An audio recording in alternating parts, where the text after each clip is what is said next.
far as occupying factories, and then the budget in Toronto, where the money goes, what's the largest item on the budget, right?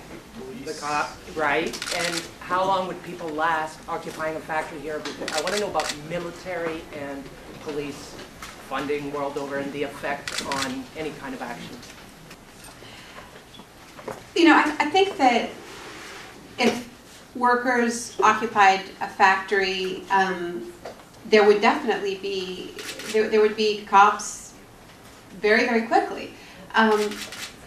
But which is why it is so important that that workers who take this risk get protection. And you know, when that happens, when the message is sent that the community is on the side of the workers and is on the side of jobs in a moment where unemployment is soaring, it becomes difficult to crack down. And we saw this recently in the United States, which I would argue, you know, has a much more aggressive police culture than Canada, where a group of workers in December in Chicago were fired from, they were working at a place called Republic Windows and Doors, and they were making windows. And they were fired without notice. They were not given their severance, and they simply refused to leave their factory, and they occupied it for a week. And what was amazing about it was just the incredible levels of support. It started with grassroots support, then it went to political support, and Barack Obama had just won the election, and he even said, you know, I think they have a point. So, you know, it makes all the difference. If the workers are alone in this, they'll get crushed. If it becomes a social movement, it's a winning battle, because everyone's in favor of saving jobs when an economy is hemorrhaging jobs.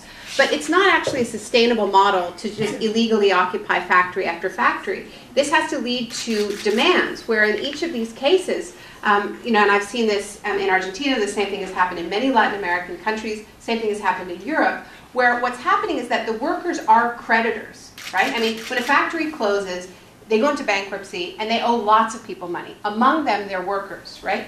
So really what is often being demanded is a change in the bankruptcy law, which says that the workers become the first creditor, and that what you're saying to the government is, before any factory is closed down in this economy, first explore the option of turning it into a co-op.